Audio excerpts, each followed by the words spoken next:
I'm talking about hardcore death metal, sometimes referred to as black metal. Time to rank more black metal albums from 2024. Let's start with Blaze of Perdition with Upharsin.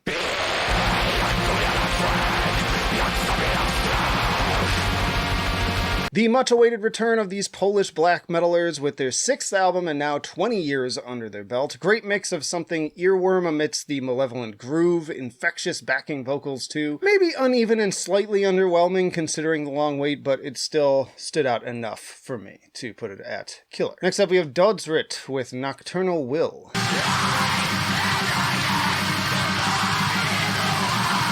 The 4th album from this Swedish melodic black metal band with soaring harmonized guitars. I would compare it to the likes of Uada and Magua. I had a number of people raving about this album in my comments, and it's pretty well deserved. This is the type of music that really carries you away to another plane, and as much as I love some good old-fashioned black metal misery, sometimes it's nice to listen to something that takes you in a more blissful and meditative direction, and with a little crust for good measure. So I'm going to put this one at fantastic. Next up is Dødsferd with Wrath.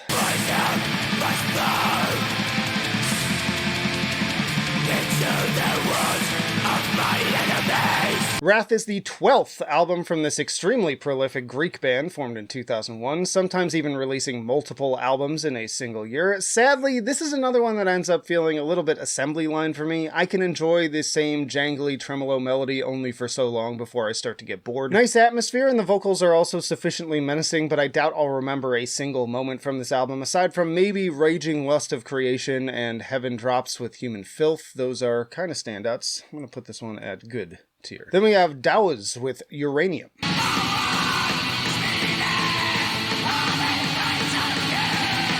The 5th album from this German band since their debut in 2016, emphasis on slower pace and atmosphere, going maybe even 50-50 on the harsh vocals to the folky cleans. I'll admit I was pretty bored with the first track, but starting at Rodenquell 1666, things get pretty stunning with these soaring tremolo melodies and at times celebratory sounding singing. Another more uplifting one on this list despite being about uranium mining, which is not very uplifting, but I'm going to put this one at great tier. Then we have Nightside with Death from the North.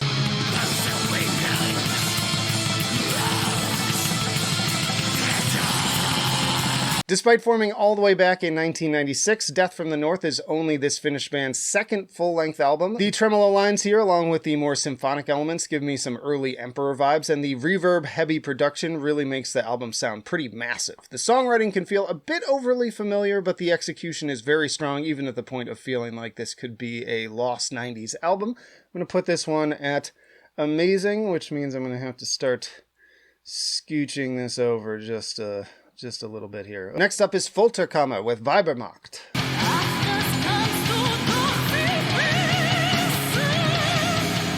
The 2nd album from this German-speaking band out of New York. I definitely appreciate that this is at least one of the more unique sounding albums in the genre this year, with the emphasis on female operatic vocals. But that ends up being a bit of a double-edged sword, as I also find them to become kind of tiresome and annoying at times. Andromeda also has some deliciously evil-sounding harsh vocals, and I feel like more of a balance with this would have been nice. I know a lot of people were really raving about this one. I thought it was decent. I'm going to put it at killer. We have Darkthrone with It Beckons Us All.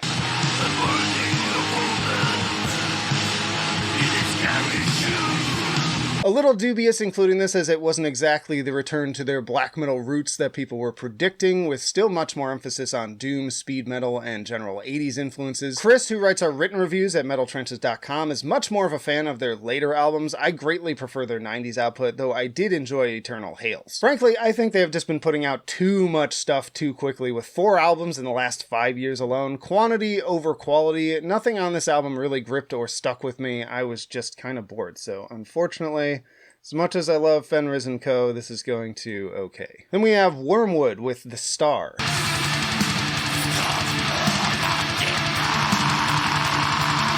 Album 4 from this Swedish melodic black metal band formed in 2014. I dig the overall production and sparkly synths, tons of atmosphere, and many different varieties. On the flip side, it slogs along at a pretty doomy pace that starts to make me sleepy and a little bored. Again, I'm just not a big doom guy. If you are, you'll probably enjoy this more than I did, but as it stands, I'm putting it at good. Then we have GJENDØD with Livskramper.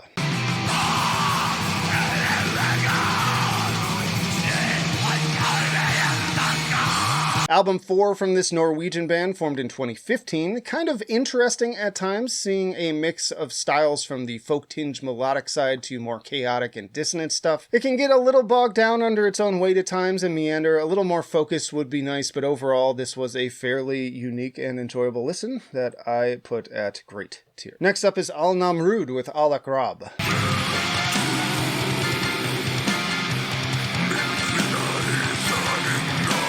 The 10th album from this Saudi Arabian black metal crew, and I really enjoy their unique Middle Eastern twist on the genre with pounding hand drums as well as oud, ney, and kanun. So much atmosphere that feels as if I'm being transported directly to stunning desert landscapes and cities far more ancient than any I have ever lived in. Maybe a little repetitive, but definitely unique. I'm going to put it at killer. Next up is Hellbutcher with Hellbutcher.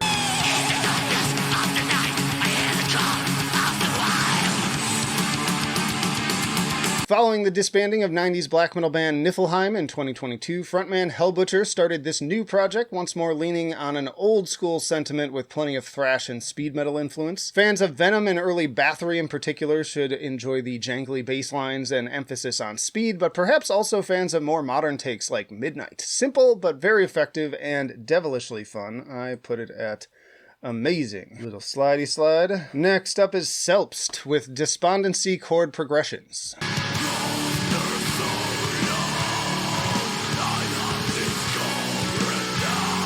The third album from this Venezuelan band, whose drifty post-metal influence sound should appeal to fans of groups like Garea and Magua. The entire album conjures imagery of gray smoke wafting around a black void. Some pretty epic harmonized leads too that you wouldn't necessarily expect from the genre. I enjoyed this a lot. I'm going to put it at fantastic. Next up is Austere with Beneath the Threshold.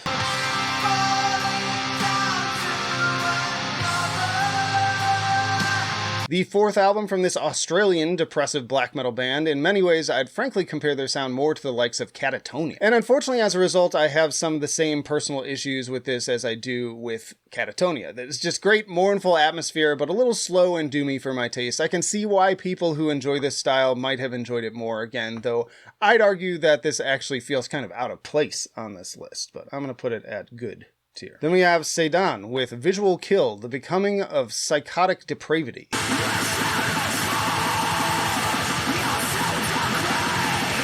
The third album from this Nashville band centered around Japanese horror and other themes with both incredible atmosphere and one of my favorite cover arts of the year. This was highly requested when I asked the audience what their favorite black metal album of the year so far was towards the end of June, and the reasoning is obvious to me. Just stunning, haunting cascades of tremolo melodies and some more uplifting moments as well, but still with plenty of aggression. This made its way all the way up to perfection. Then we have Horn with Daudswiärk.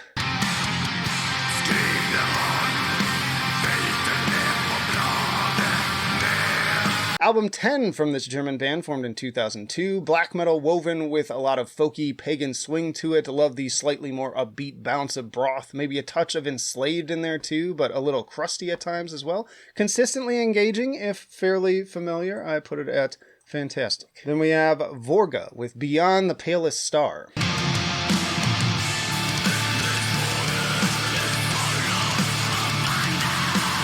The sophomore record from this German band, pulling in cosmic and science fiction elements in addition to the usual flair. Very much an emphasis on atmosphere, but it can get a bit repetitive. I prefer moments like the unique synth work on Magical Thinking that stand out from the pack. I put this one at killer. Then we have Thanatotherion with Alienation Manifesto.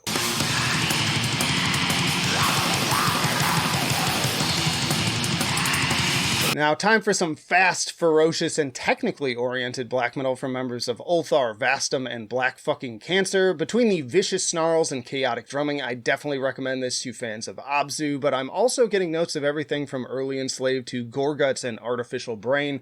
Absolutely love this album. It was one of my favorite albums of the month that it came out. It is going to perfection. Next up is Les Chants du Hussard with Livre Quart.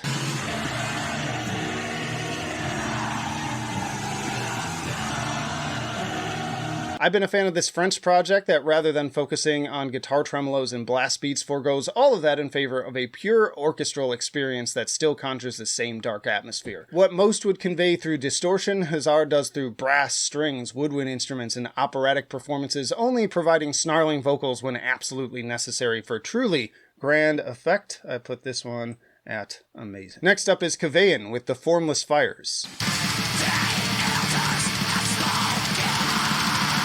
This Swedish project's third album and their first through Metal Blade Records, and overall I enjoyed it, but at the same time it feels like yet another example of mellow black worship of dissection. The clear highlight for me was De Dödes Sang. If every song was as strong as that one, I'd be singing more praises, but as it stands, I found much of the rest of it to be just a solid execution of the same old ideas.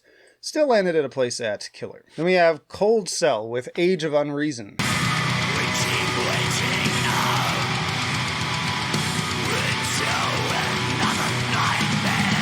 The fifth album from this Swiss band, whose drifty sound I'd compare somewhat to Blühdäs Nord or Deathspell Omega, but I'd argue that they have an even more meandering post-metal approach, kind of a black metal version of Ulcerate without the more technical elements. Definitely eerie, atmospheric stuff that has some very strong moments, but also makes me feel impatient at times. I personally just find myself wishing I was listening to Blühdäs Nord instead, but they do what they do very well. This one is also going to killer. Then we have Theia Consciencia with The Blossoming.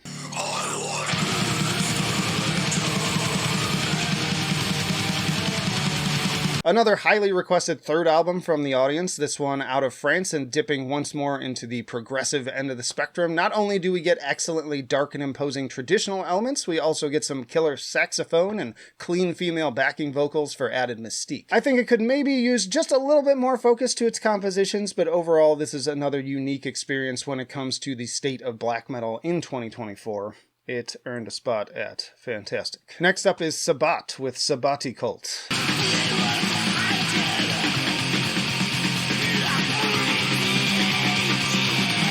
Look at this Japanese band's Metal Archives page and you'll be scrolling for a while to get through all of their releases starting back in the mid-80s. This is their 10th full-length album and the first in 13 years, but in spite of all that, they still maintain that unmistakable speed metal-influenced Venom sound. Lots of crusty beats, chugging guitars, and wailing solos, and even a production job that could have fooled me in regards to when it was recorded. Fun if, again, another one that's a bit familiar. Put this one at great tier. Then we have Wormwitch with self-titled.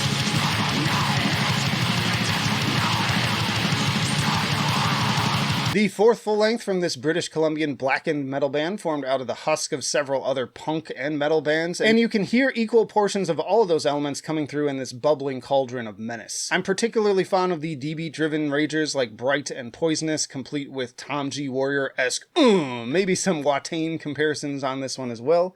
It is going to killer. Then we have Seth with La France des Maudits.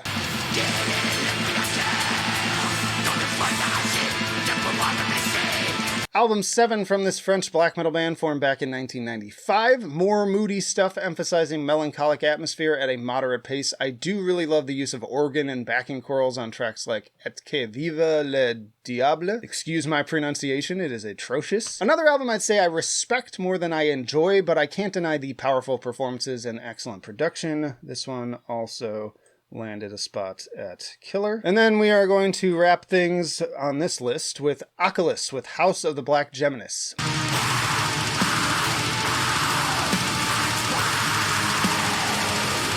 Another atmospheric opus from Colorado black metal musician Nas Alchemist, also of Eretos, Bestia Arcana, and Nightbringer. The debut from this project remains among my favorite in the genre, but compositions only seem to get bigger with this third effort, vicious, snarling vocals, and a blizzard of distortion signal the coming of demons from the other side. This is how you make 10+ minute songs that actually feel worthy of their length, and from the ensorceling production to the always spooky guitar leads, it is another masterpiece that earned a spot at perfection. And if you want to see the whole list so far, here's where we've left off as of today. Y'all check out this playlist for more black metal rankings, or this video for your own personal recommendation. Comment below, where do you agree, where do you disagree? This is all just my opinion after all, and if you're butthurt, stay mad.